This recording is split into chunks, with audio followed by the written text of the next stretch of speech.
he presented with this ECG. So this is a sinus rhythm ECG with PVCs. So what are the characteristic features of these PVCs? These PVCs are over T wave. So these are basically short coupled PVCs and they are relatively narrow. So whenever short coupled PVCs are there, we should always look for the QT interval. So if we see QT here is normal.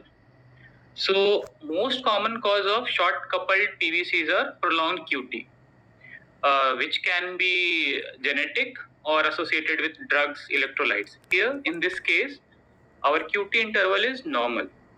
Whenever QT interval is normal and we have a short coupled PVCs which are relatively narrow, so these are from the Purkinje fibers.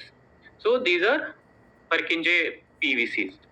So it can be primary or secondary.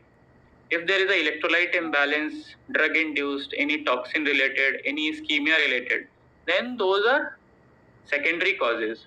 And if we are not able to find any cause and we have ruled out everything, these are primary Purkinje PVCs. So these Purkinje PVCs can trigger R-on-T phenomenon and can lead to polymorphic VT or VF. So same happened in this patient. So this is a VT ECG, and if there is a short coupled PVCs with recurrent VT, will give magnesium, amiodarone. So what options are left if the patient is having incessant ventricular tachycardia or ventricular fibrillation? We can ablate these triggers, but most of the time these patients are quite sick and ablation facility is not available everywhere. So what drug we can think of if it is not responding to magnesium, amiodarone and all? So Sumit, you can wait for them to answer. They can put it in the chat box. Sir, okay, sir, fine. 2 minutes and then they will just start putting in the chat box. You can repeat the question again. So if in a patient of prior history of MI, if you are getting these short coupled PVCs which is triggering VTVF and not responding to routine drugs and sympathetic blockade, what else we can do?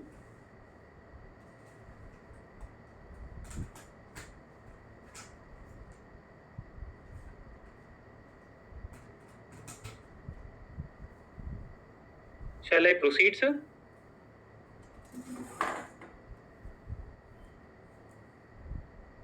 Hello, am I audible? Yes, you are audible. So most of them have answered ablation, but assuming that you don't have ablation at your setting, you are working in a small setting. So most of the places, and these patients are usually sick. So ablation is also not feasible sometimes, and availability is also an issue. So in that scenario, we can give quinidine actually. Quinidine is a multiple channel blockers. It blocks IKR, ITO, and even sodium channel blocker. So we can try quinidine in such scenarios. And similarly, after quinidine, there was no PVC and no further VTVF in this patient.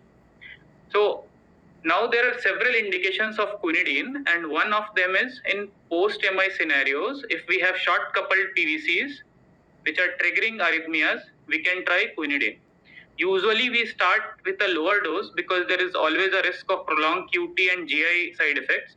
So usually we start with 200 TDS or QID, but gradually we can up titrate till 1600 mg per day. So apart from this scenario, quinidine can also be useful in early repolarization syndrome, Brugada, short QTs, and these are. So we should be aware of this fact because this can save this life-threatening situation. Chinmay, anything else? Can you come back to the ECG? Yeah, sure. This one? Yes. So whenever you look at an ECG with PVCs, there are just several points that I wanted to highlight. First is there are some things that you should always be looking at. First is whether they are idiopathic standard garden variety PVCs, which are typically outflow tract PVCs. Now these are not outflow tract PVCs because they are not positive in the inferior leads. Lead 2 has a negative negative complex, and there is a predominant R wave in V1, suggesting that they are probably coming from the left side of the heart. So you have these PVCs coming from the left side of the heart, and they are also coming from the apical portion because the lateral leads, lead 1, lead V5, V6, which are close to the apex, are also deeply negative. So whenever there's something, there's a PVC which is atypical in morphology, you should always, now you had a history here, but otherwise if you don't have an history, it is always also good to look at some other features. Now, very important clue here is the sinus rhythm complexes. So the sinus rhythm complexes are clearly suggestive of a anterior wall, either probably an old anterior wall myocardial infarction. So then that tells you that there is an underlying substrate, underlying scar which is present, and most likely these PVCs are going to need treatment. And these short coupled PVCs coming in the context of anterior wall myocardial infarction are typically seen after revascularization. They are seen after CABG, after PCI sometimes. This is known as an angry Purkinje syndrome. These are Purkinje PVCs, and hence they are very short coupled. So someone has asked that do we need to treat them prophylactically? Then yes, if they are short coupled, if the PVCs are coming on the T wave, they can very easily trigger VF, and that is why it is very important to treat them. Unlike idiopathic PVCs, which need no treatment most of the time. Sumit, Chinmay, just for the sake, what is the definition of short couple like? Sir, usually if it lies on T wave or coupling interval less than 350 milliseconds, or sometimes it's 300 milliseconds, but usually we take 350 milliseconds. So, and if the same patient has normal LV function and everything is normal, and you can't find any cause for these PVCs, and these are triggering ventricular fibrillation, then that situation is called idiopathic VF. So, should I move to the second case? Yes, sir. I think we can go ahead. Yeah. Okay. So, second case is 35-year-old female, presented with recurrent episodes of palpitation for past 3 months, no known comorbidities. Echo is suggestive of 45% ejection fraction with global hypokinesia. This is the first palpitation ECG. So, this is a wide complex tachycardia, monomorphic. So, this can be VT, this can be SVT, but you can see here is a fusion beat. So this is a ventricular tachycardia, and this is obviously, like Chinmay said, this is not an outflow tract because inferior leads are negative here. So in outflow tract tachycardias, which are most common, VT, which will be 2-3 AVF will be positive. And this is the sinus rhythm ECG of the patient, which is absolutely normal. But again, this is another ECG of the same patient, which is narrow complex, and there is a clear-cut VA dissociation. So this is complete heart block. So whenever we have in a young patient, we have a conduction system disease, intermittent conduction system disease, intermittent palpitation, or some LV dysfunction, we should always suspect of granulomatous myocarditis. So here the patient was worked up, and she was diagnosed as cardiac sarcoidosis. So she was treated. Whenever you have any two of the three, like unexplained LV dysfunction, heart blocks, or ventricular tachyarrhythmias, we should always suspect. And in this scenario, she was treated with steroids and methotrexate. One important thing: whenever these patients have an indication for a pacemaker, we should always consider for AICD, because later in future there will always be risk of ventricular tachycardias and arrhythmias. So a young patient presenting with complete heart block, high degree AV block, we should always rule out sarcoidosis. Chinmay, anything else you want to add? Yes, sir. Can you come back to the first ECG? Yeah. Okay, so this is a very important pattern here. So if you look at the tachycardia, just forget that it is VT for a moment. You can primarily, how you will describe this tachycardia is a LBBB left axis tachycardia. So your lead 1 has a left bundle branch block kind pattern. Lead 1 is positive, lead AVF, all the inferior leads are negative. So LBBB left axis tachycardia.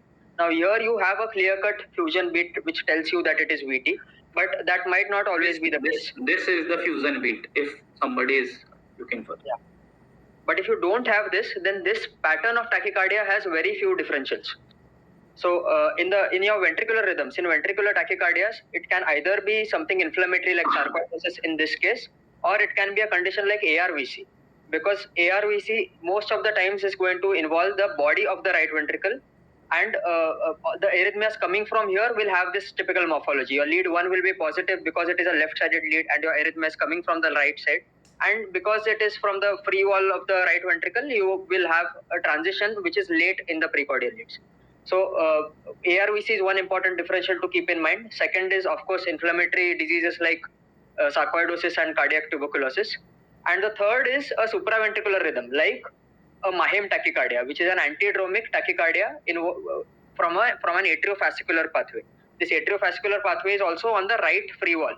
So it extends along the tricuspid annulus, and the pathway inserts into the right bundle distally through the moderator band. So a tachycardia, an antidromic tachycardia which comes from this pathway will also look like a VT which is coming from the right ventricle. So three important differentials for LBV left axis tachycardia for everyone to remember: sarcoidosis, ARVC or tuberculosis, and antidromic tachycardia using an atriovascular accessory pathway or a Mahem tachycardia. We will discuss Mahem in detail later in slides. Okay. I think we should proceed, Chinmay? Yes. Okay. So now the third case, a 25-year-old male, again presented with recurrent episodes of palpitations, echo is normal, and this is the tachycardia ECG. So this appears to be a narrow complex tachycardias run, and in between there are 3 sinus P waves. Can anybody tell the diagnosis? I'll give 30 seconds. Chinmay, can you see the chat box if somebody is typing? I'm unable to see that. Yeah. An important clue here is that the patient had undergone a previous ablation. Yeah.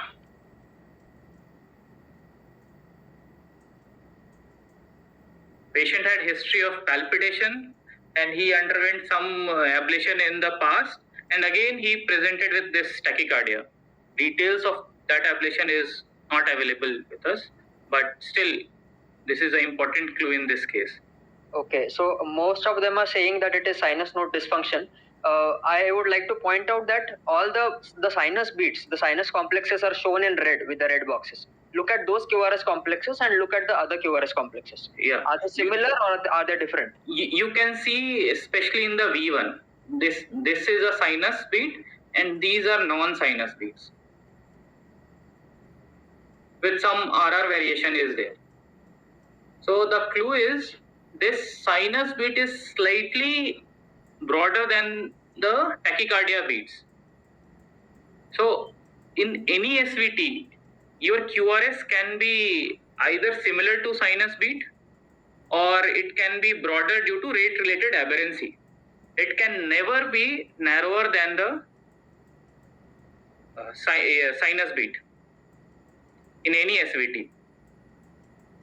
So this is a case of ventricular tachycardia actually from upper septal. So this is a ECG of a upper septal VT. Most common etiology for this upper septal VT is prior ablation of fascicular VT, which is idiopathic posterior fascicular VT. We'll discuss that later today. So after that ablation, upper septal VT is not common, but it's a rare arrhythmia only. But we should be aware of this fact that if your tachycardia beats are narrower than your sinus beat, then this is VT unless proved otherwise. The point to drive home is that you should look at the QRS complexes carefully and compare them with the sinus complexes. And you can always have a ventricular tachycardia which is extremely narrow. It is very rare, but it can happen, and that should always be on the back of your mind. Always we can have conduction system VTs. So these fascicular VT, bundle branch VTs are conduction system VTs. So some conduction system VTs can be extremely narrow because they catch Purkinje system immediately. So we should be always looking at whenever we have a chance, we should always look at the sinus beat and compare that sinus beat with the tachycardia beats. I think we'll move to next, Chinmay. Yes, we can go. Okay. So this is a relatively simpler one. This is again a 35-year-old female presented with recurrent palpitations, again structurally normal heart. This is just a sinus rhythm ECG with a clue. Can you guess which tachycardia the patient is having? There are two red circles denotes different PR intervals in same patient. So in EP lab, this patient has undergone EP study which suggested dual AV nodal physiology and AV NRT was induced. So this is a marker of ECG marker of dual AV nodal physiology. You can have two PRs in the same ECG, and sometime if fusion with the PVC can give similar, but in this case this was, so this patient has AV NRT. Anything else you want to add, Chinmay? Yeah, so the beat with the shorter PR interval also has a right bundle aberrancy, as we can see in lead V1. Lead so just V1, because correct. the conduction through the AV node is fast, right bundle is not having adequate time to recover its for its conduction to recover, and so it is still refractory. So That's why QRS complexes and both the beats are slightly different. Yeah. Okay. So we'll move to next one. Again, a 30-year-old female with palpitation and structurally normal heart. Just don't see the EGMs, just see the QRS complexes ever. And this is at a faster rate, not at routine 25. It is at around 150 mm per second. So this is slightly unusual, but still just try to compare first and second beat. What you can see, the first beat is broader than the second beat, second and third beat, and again fourth and fifth beat are broader, and you can see this slurring initially. So this is a delta wave. So this is an example of a intermittent pre-excitation which you can get on routine ECGs. Now if you see this ablation white signals, ablation catheter is at annulus. So Sumit, before you go ahead, just tell all the channels that are there, because many may not be aware. You just show all the channels and what are the waveforms like each of them. Okay. Then you go ahead. So this CS is the coronary sinus catheter, and this ablation catheter is at the annulus. This is the HIS catheter, and first you should identify what is P wave and what is QRS. So if you see the second beat, this is the QRS. So whatever signal you have within this will be V wave, which will be part of QRS. In EP, we say local signals as A and V. A signal is for atrial and V signal is for ventricular. So in CS, these are A signals and these are V signals. So you can see there is no delta wave. So at annulus, wherever our ablation catheter is there, A and V are separate. So this is a nodal conduction. If you see this PR is short, we have a delta wave. You can see A and V are fused, and you can see a separate sharp signal which is pathway potential. So when we ablate these pathways, we always try to look for this pathway potentials or AV fusion. So this is an ECG of a intermittent pre-excitation which beautifully showing a clear-cut pathway potential. Chinmay, you want to add anything? No, sir. I think you've covered everything. Okay. So any question if they are asking in the chat box? I'll let you know. Yeah, we can answer. Okay. So what is the clinical relevance? Like, is it like in terms of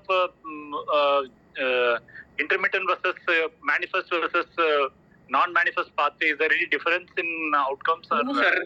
That depends on vagal tone and many things. It's nothing like that. The pathway is intermittent, then. But definitely, if your rate is faster and it is getting blocked, the chances it will be less risky. That is definitely. But if in normal sinus ECG, if you are getting this intermittently, you cannot predict the risk. Actually, you should, if there is a history of palpitation and all, you should always believe on EP studies. Go on. Okay. So next case, a 60-year-old gentleman, hypertensive, presented with one episode of syncope, no chest pain, EF is normal, troponin was negative, and this was the presenting ECG. So what does this ECG shows? Obviously there is VA dissociation. This is a CHB is going on. We'll give them. Okay. I think they'll type, yeah. So what is the likely diagnosis? What is a likely diagnosis in a patient with a history of syncope, no chest pain, troponin negative, EF is normal? What is evident is some ST elevation and there is definite complete heart block in an elderly male. So meanwhile, they must be answering in chat box. Meanwhile, so they have said AV dissociation, so that is right. Yeah, definitely. That's Someone has said 3:1 AV block. Yeah. If you look at the PR intervals, there's no particular relation. So I think it is just complete heart block. But this more PR about the ST segment. Yeah, this PR is varying and RR is fixed and PP interval is constant. You can see there is one P wave here. So definitely there is a complete heart block. Someone has said Brugada, but so Brugada should not have the ST elevations kind of features in the inferior leads and right up to V5. Yeah.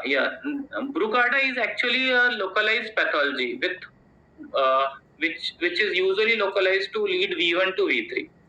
These ST elevations are in inferior leads are quite horizontal, and ST changes are present in all leads apart from lead 1. So I'll show the subsequent ECG. So this is the repeat ECG of the same patient in which ST changes has resolved and only complete heart block is there. And also patient has normal troponin and LV functions are normal. So Chinmay, have they answered anything else? No, nothing else. Okay. So this is actually an artifact. So if you see, the lead 1 is normal. So lead 1 is between right upper limb and left upper limb. So obviously these two leads are electrodes are not involved. So if your left lower limb electrode is involved, this is a pulse tapping artifact from the tibial artery. So due to that pulse tapping artifact, you are getting these ST changes, and lead 1 is normal. So what are atypical about these ST changes are these are quite horizontal, not fitting into any particular thing, and lead 1 is normal. So this is a classical example of a pulse tapping artifact. Chinmay, anything else you want to add? No, nothing else, I think so. Just if somebody has any doubt, like this pulse tapping artifact will only affect the limb leads, why it is affecting the chest leads also? Because for chest lead, you just take a average of other leads also. So this will also affect your chest leads also. So chest leads are unipolar leads, and for unipolar you will need a negative, a central zero which is present at the other end. So that is formed by the Wilson central terminal, which is a sum total of all the other leads. So that is why anything which is seen on the limb leads will be reflected in the precordial leads. Yeah. So this is extremely classic ones. Unless you see them, then you won't know them. So that's important that you should all know that as a cardiologist. Yes, sir. Otherwise, somebody can diagnose it like an inferior wall STEMI with complete heart block. This is simply complete heart block. So next case is 9-year-old boy presented to us with recurrent palpitation for past 6 months with global hypokinesia and EF of 40%. This is a classical ECG of that 9-year boy. So this is if we see the rhythm strip, this is a narrow complex tachycardia with rate close to 150. And if you see these inverted things are the retrograde P wave. So this is a long RP tachycardia. It means your RP interval is greater than PR interval. So what can be the differentials of this? And what will you do to bring out the diagnosis? What bedside maneuver can you do? Young boy with LV dysfunction and incessant tachycardia. What are you Young thinking boy of? with LV dysfunction with incessant tachycardia, probably tachycardiomyopathy. Okay, someone is saying carotid massage. Okay. Yeah. What else? Any injection that you can give? So first of all, what can be the differentials of long RP tachycardia? Most common is sinus tachycardia. It cannot be sinus tachycardia because in lead 2 you have a negative P waves. So sinus tachycardia is out. Second is atrial tachycardia. Third is Okay. So Dr. Chandan has said, three differentials: atrial tachycardia, PJRT, atypical AVNRT. Yeah. So atypical AVNRT and PJRT and atrial tachycardia can be the possibility. We can rule out sinus tachycardia. So this is another ECG after giving adenosine to this patient. Just focus on the onset and termination of this tachycardia. Now this ECG will definitely rule out one of your differentials. What is that and why? So if you'll see, this tachycardia has terminated with a P wave. So why atrial tachycardia will terminate with a P? If your last bit should always conduct why your AV node has blocked at the same time when AT has stopped. So that can happen, but that will be extremely rare. If consistently your tachycardia is terminating with a P wave, technically you rule out atrial tachycardia. So in this case also, atrial tachycardia can easily be ruled out. Now the only two possibility, one is atypical AVNRT and a PJRT. So in a young boy with a LV dysfunction, chances of atypical AVNRT is extremely rare. So this is a classical case of PJRT. And which is due to a retrograde decremental pathway. So pathways are usually non-decremental. Accessory pathways are non-decremental. Your AV node is decremental. But you should always remember two pathways, one antigrade and one retrograde, which are decremental. Antigrade one is atriofascicular, which we call MIAM. And second is PJRT, which is due to a retrograde decremental pathway. So this is a classical case of PJ, and as it is a decremental pathway, your rate is not very high. It will be close to 150 or less, and it usually presents with LV dysfunction.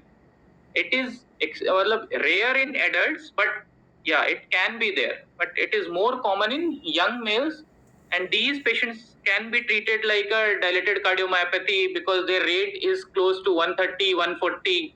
But we should be aware, and these cases are completely curable with ablations. Chinmay, you want to add anything? Yeah, so this response to adenosine is very important, and many students find it very confusing. So broadly, just to remember, you can have only three possible responses with adenosine. First is that the tachycardia terminates. Second is that it slows down but continues, and the third is that nothing happens. So if the tachycardia terminates, it tells you that it is a node-dependent tachycardia. Now, when it is a node-dependent tachycardia, it can either be AVRT or AVNRT, typical or atypical. If it terminates with a P wave, it directly excludes an atrial tachycardia, like in this case. But if it terminates with a QRS complex, then it does not tell you anything more than that. It can either be an AVNRT or AVRT. So this is the first possibility. The second is that the tachycardia slows down, but it continues, which typically happens in an atrial tachycardia because you're blocking the node. So your atrial tachycardia is ongoing in the atrium at the same rate, but your ventricular rate is going down, so you can clearly make out the P waves. And the third is that absolutely nothing happens. So if your adenosine has been properly administered and absolutely nothing is happening, then the only possibility that is to be considered is a ventricular tachycardia. So these are three possibilities to three ways of remembering it. Whether the tachycardia is terminating or not. If it is not terminating, is it slowing down? And if it is not slowing down, there is something happening to the tachycardia. Yeah, So, Dr. Apura wants me to repeat So yeah. So the first thing is whether the tachycardia is terminating. If it terminates, you look at how it terminates. If it terminates with a P wave, it rules out an atrial tachycardia. If it terminates with a QRS complex, the fact that it is terminating tells you that it is node dependent. So it is either AVNRT or an AVRT. Okay. If the tachycardia is slowing down, if the QRS complexes are becoming less than the number of P waves, it tells you that it is coming from the atrium, where the AT focus or the flutter is not getting affected by the but the node is getting affected. So the number of QRS complexes is going down due to AV block. And the third is that there is no response to adenosine. So if you have given maybe 12 mg of adenosine, properly administered it in a central vein, pushed it fast with a flush, and still the tachycardia is absolutely not changing, then it is most likely a ventricular tachycardia. And this is typically useful, very useful in the pediatric population, because in very young children you can have ventricular tachycardias which appear quite narrow, and it is very easy to mistake them for supraventricular rhythms like an atrial flutter. Yeah, very important point. Like in young children, you can have a very narrow ventricular tachycardia. So, but we should be careful that whenever we are giving adenosine, defib should be there ideally. So, yeah. So if your tachycardia is terminating with QRS, it doesn't give you much information. It can be AVNRT, it can be AVRT, it can be atrial tachycardia. But if it is terminating with a P wave, then this rules out atrial tachycardia. So Sumit, just an extension. So this narrow versus broad, what is the cutoff in adults? What is the cutoff in children? Sir, usually for adults we take 120 milliseconds, sir. For children, I think it's 108 or 10, sir. Yeah, you're right. Yeah. Sir, should I move, sir? Next. Yeah, you go on. Yeah, okay. So again, a 29-year-old gentleman presented with recurrent palpitations with a structurally normal heart. This is a normal sinus ECG, and this is the tachycardia ECG. Already Chinmay has described this. This is a wide complex tachycardia LBBB with left axis. So again, our differentials will be most common SVT with aberrancy, ventricular tachycardia, and again, and the third one, atriofascicular, which is a Mayam tachycardia. So let's understand what is Mayam tachycardia. Already I have discussed there are two pathways. One, atriofascicular, which is Mayam, which is a decremental pathway, and second one, which already we have seen, PJRT. So PJRT is only decremental, retrograde decremental conducting, and this Mayam is only antegrade decremental conducting. There is no retrograde conduction through the Mayam pathway. So it cannot cause orthodromic tachycardia, like AV node will conduct antegradely and retrogradely through Mayam. It will not happen. It will always cause antidromic tachycardia, that is antegrade conduction through the Mayam fibers and retrograde conduction through the AV node, because there is no retrograde conduction. So these Mayam fibers are usually located on the right free wall, and these are like AV node. So, another AV node present at the right free wall at 9 o'clock or 10 o'clock most commonly. So whenever there is a sinus beat, both will compete because there is a decremental conduction in both. But if you will pace from close to the Mayam fibers, or there is some APC close to this, then conduction through this fibers will increase. There will be more conduction than the AV node, and these fibers insert into the right bundle. So what will happen? Normally you have a AV nodal conduction, first goes to proximal his, then distal his, then right bundle, and conduction happen. But if more conduction will be going through the Mayam fibers, your right bundle will get activated, then your distal his, then proximal his, and this tachycardia can happen. So if there is more conduction through this Mayam fibers, you will be having activation of the right bundle, so it will give a LBBB morphology which will be usually left axis with a delayed transition. So what will be the clues on the sinus rhythm that this can be Mayam? Suppose if there is sinus beat, it will conduct through both AV node and your Mayam. So normally what happens, initial depolarization of your septums occurs from left to right. But in case of Mayam, usually this left to right depolarization doesn't occur because your right bundle is also getting activated at the same time. So you lose your Q waves in V5, V6. So now if we go to the sinus ECG, there is no septal Q waves because there will be no much pre-excitation in these patients because the conduction is decremental. So this is a subtle clue. If you are getting a absence of septal Q waves in V5, V6, and you are getting a LBBB left axis tachycardia, which is showing a delayed transition here is in V5. So this is a classical case of Mayam tachycardia. Just if you compare, there is no septal Q waves in V5, V6.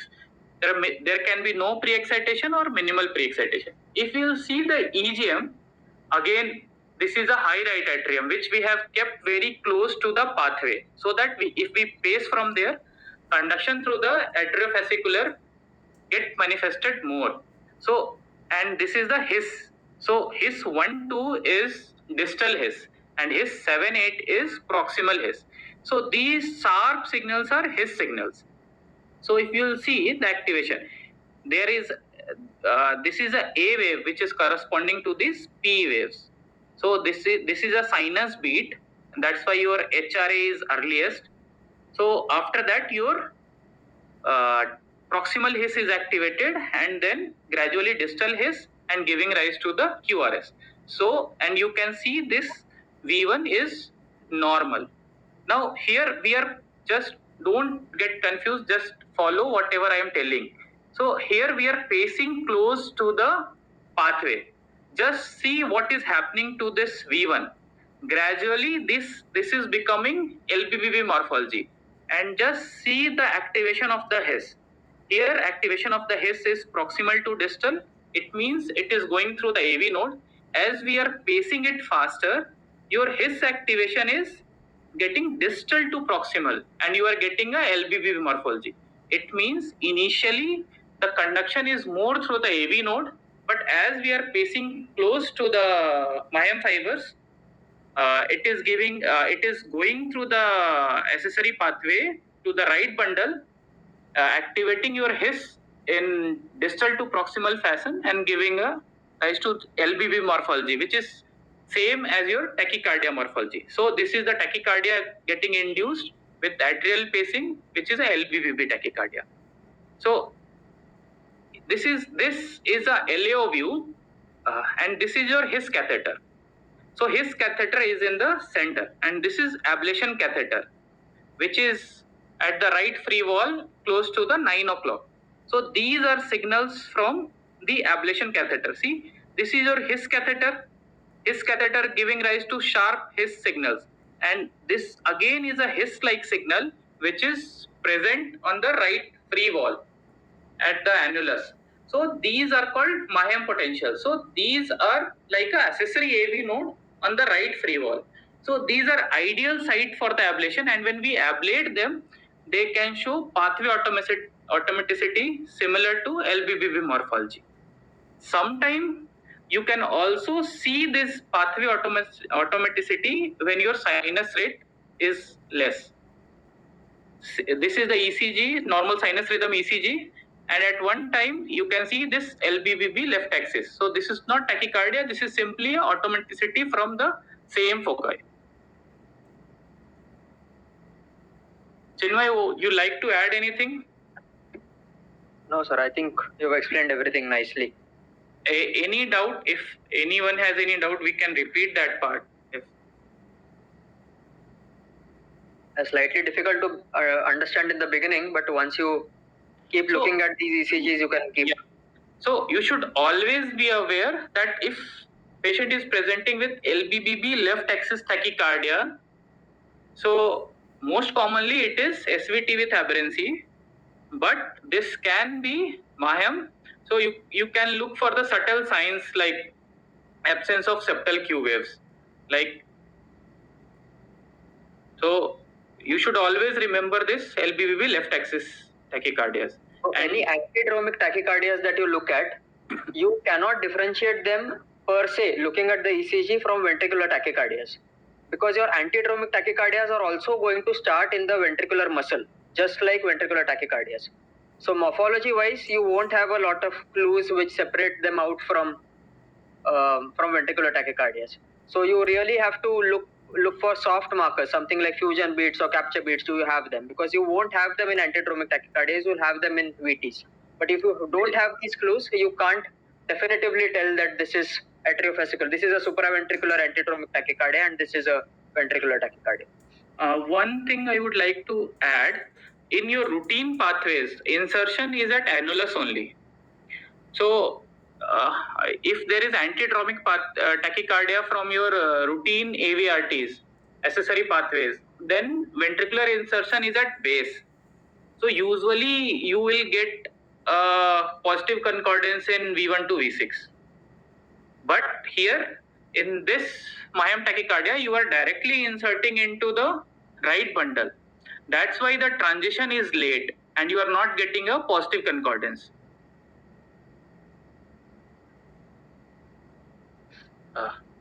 I think any question in the chat box, Chinmay?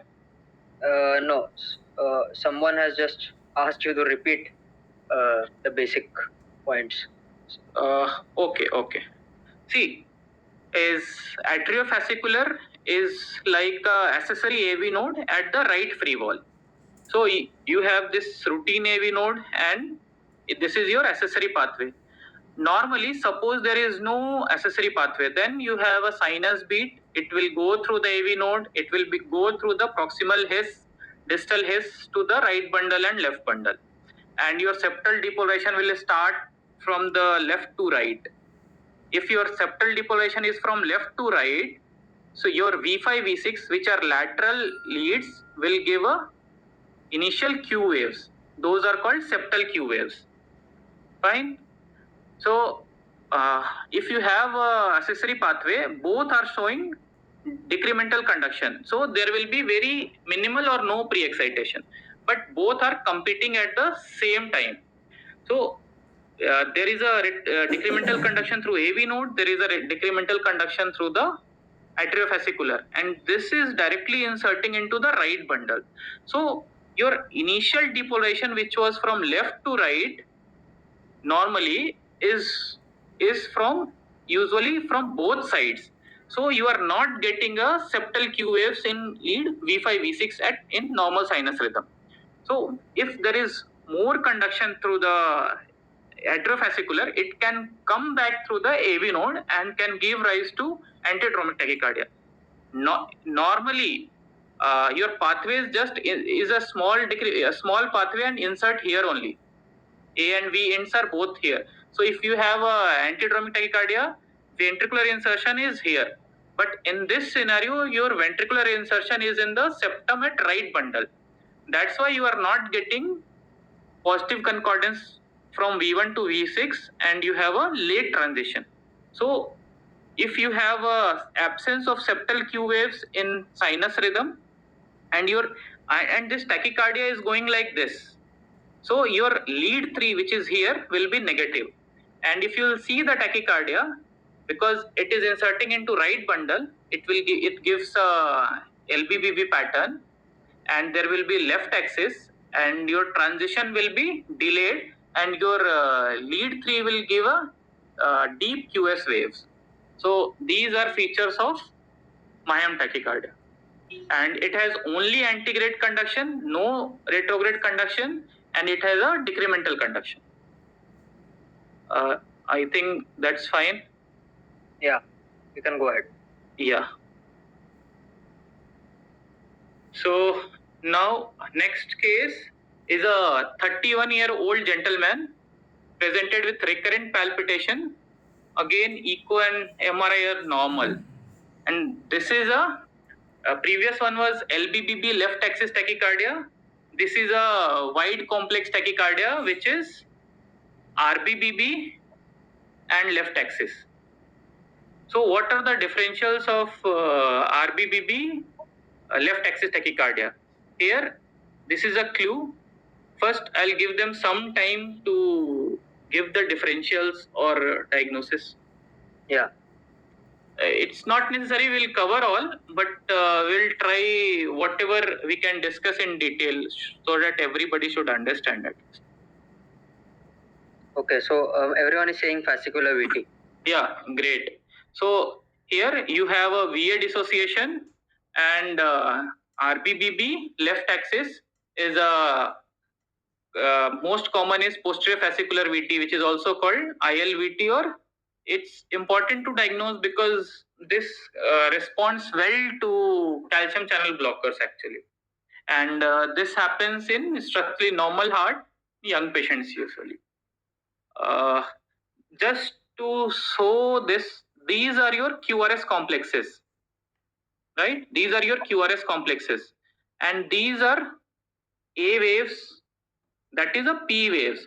So here number of QRS is more than your P waves, and so if your QRS complexes are more than your P waves, then likely this is a ventricular tachycardia, not an SVT. I'll skip this. So again, a next is this is a 2-day-old newborn, otherwise doing fine. You get the ECG was abnormal, and you get a referral for this asymptomatic child. So there is a group beating in this. Any differentials? We'll give them some time. They will type, then we can proceed.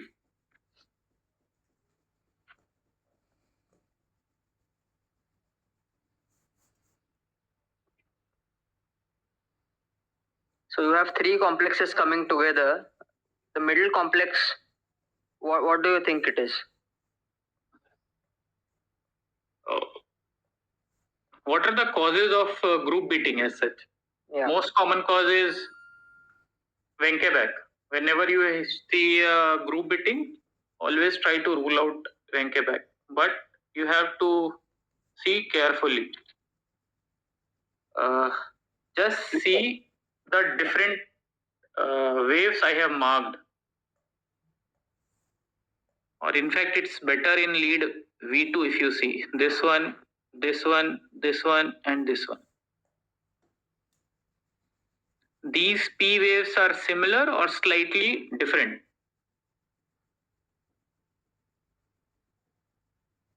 Every alternate P wave is slightly different. So this is likely a sinus P wave, and this is a atrial ectopic. So this is a bigeminy. So this is getting conducted. This is getting conducted with a slightly prolonged PR, but it is a APC, and this every fourth beat, which is a APC, is getting blocked. So this child is having atrial bigeminy with every second APC is getting blocked. So these are very common in young children. So nothing to worry. Most of the time they resolve themselves. It can be due to electrolyte imbalance. It can be due to anything. It's very common. So most of the time they don't need any treatment. In fact, in young adults also, you can have these very commonly. And if it is symptomatic, in fact, no, you can prescribe beta blocker for these also. These are not AV nodal disease. These are APCs causing functional block at the AV node. So we should be aware of this, and we should look at the P waves very carefully in such scenarios. So most common cause of group beating is Wenkeback, and you can have group beating due to these APCs also. Chinmay, you would like to add anything? Yeah, someone has said answered multifocal atrial tachycardia. So for MAT, you need three different P wave morphologies. So you have only two different P waves here, which are coming at fixed coupling intervals. So they are just likely premature atrial complexes. MAT is typically seen in the context of in adult patients with COPDs or pulmonary other pulmonary issues, in which you have chaotic atrial rhythms or multifocal rhythms with variable P wave morphologies. Yeah. And if you so obviously you need more than different P waves, and if you have more than 3 different P waves and your rate is less than 100, then that is called wandering atrial pacemaker. I think we should proceed to next scenario. Yeah, this is a 74-year-old gentleman, hypertensive diabetic, presented with recurrent pre-syncope, and angio was normal and LV function is normal. I think this will be last Chinmay. It will take some time. Okay. Yeah. So this is the baseline ECG of the patient. Sinus rhythm with RBBB left axis. So this is a bifascicular block.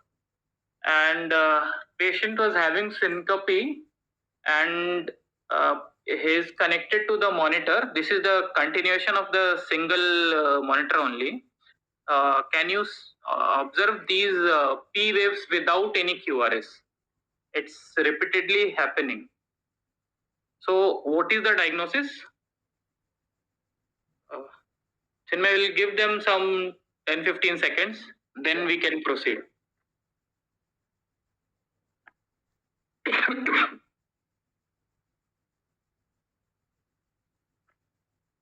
So someone is saying high grade block. What block are you talking about?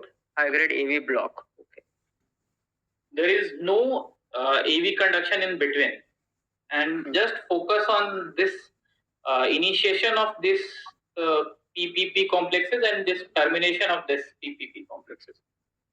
So trifascicular block you can't comment on based on this lead, because you can't see all the leads here. But why is it happening? How is the block initiating? That is more important. See, in both during both time, initiation is similar and termination is also similar. These bits which are broader than this normal thing. Okay, someone is saying sinus node dysfunction. So you can clearly make out P waves throughout in the first line itself. So it is definitely not sinus node dysfunction. It means your sinus node is functioning properly. No, sinus is rate is normal. It is not getting conducted to the ventricle actually. So something has to be with the AV node. So your block is initiating with a PVC, like Dr. Chandan has correctly said. It is initiating with a PVC. So what does that tell you? Why should an AV block happen with a PVC? Most likely this is APC. Probably APC. Yeah. Okay. This is APC because this is similar to your sinus QRS. So block is initiating with the APC and getting terminated with a PVC. This is definitely a PVC. So why this will happen? In a background of a patient who is having bifascicular block. This bifascicular block itself suggests the patient has some conduction system disease, some Purkinje disease. Any other answer, or should I explain? Nothing else. So this is a classical example of phase 4 AV block or paroxysmal AV block or bradycardia dependent AV block. So these usually happen in a scenario where you have your Purkinje systems are diseased. So they have a tendency of automaticity. So once sinus P wave is there, it conducts through. This suppresses the automaticity. But whenever you have sinus bradycardia or APC, which and APC causing next P wave to come later due to compensation, so your Purkinje gets time and it started depolarization. So your antigrade conduction through the AV node gets blocked. And whenever there is a PVC or something, this resets your automaticity of the Purkinje, and again conduction restarts. So this is a classical example of a phase 4 AV block or bradycardia dependent AV block or paroxysmal AV block. This is basically there are 3 types of paroxysmal AV block. This is classically intrinsic type. in which your Purkinje is diseased. Right? Now, have they understood? They want to repeat again. Okay.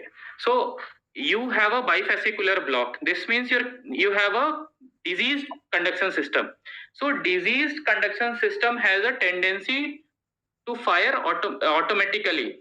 So if sinus node will fire and it conducts immediately, they suppress the automaticity of your conduction system, diseased conduction system. But if your sinus node gets slowed, or there is a compensatory pause after a APC, so your His Purkinje gets time to depolarize automatically. And once they depolarize, now your sinus node cannot conduct through the AV node as they are refractory, causing paroxysmal AV block. And once a PVC or something happens, this will depolarize your Purkinje and suppress their automaticity, and again conduction starts. So here a APC came which suppressed your SA node. So your P waves came later. This gave time to the Hess Purkinje which got depolarized, and it blocked the conduction of this P waves. And once this PVC came, it depolarized your Hess Purkinje tissue and suppressing it automaticity, and next P waves got conducted. Is it okay? Yes. Okay. Okay. Now, see, now what is happening here? This is a Holter trace of another patient. See, again, this is a paroxysmal AV block. But what here you notice, see this PP interval. This PP interval is gradually increasing. Here, PP interval was fixed. And in this patient, there was no Hess-Purkinje disease, bifascicular or trifascicular block. So there is something which is affecting both SA node as well as AV node. So what can affect both? A high vagal tone. So here, this is a classical example of extrinsic paroxysmal AV block, which due to high vagal tone, there is no conduction through the AV node, and your PP interval is also PP and PRR gradually prolongs. So first one, which was intrinsic, is a marker of disease Purkinje, and this one this is due to vagotonia, which is extrinsic. And then see this. There is no APC or PVC. This is at a rate of 50. That's why QRS seems slightly broader. But your just see this PP interval. PP interval is fixed. There is no APC or sinus bradycardia which has initiated this, and there is no PVC which has terminated this. So this is called idiopathic variety of paroxysmal AV block. So in idiopathic, the hypothesis is the patient has decreased adenosine at baseline. So their adenosine receptors are quite high, overexpressed. So whenever there is increase in adenosine in the body, there is a AV block. So overall, we have three type of paroxysmal AV block: intrinsic, extrinsic, which is due to vagotonia, and third one is idiopathic, which is usually due to adenosine sensitivity. In intrinsic type, definitely the problem is Hess-Purkinje system disease. So definitely you need pacemaker. In extrinsic type, in vagotonia, you can try for lifestyle modification. Is it okay? Yeah. Hello. I think it is okay, sir. Should we go take another, or we should we may stop here? We may stop here. It's almost 5:30 now. Yes, sir. I think really, I think they all enjoyed it. I think fantastic class. I think the best part is that you people made it so easy for the non-electrophysiologist also. So I think thank you Chinmay, and thank you Sumit. Thanks a lot. Thank you, sir. Thank you, sir. Thank you, sir.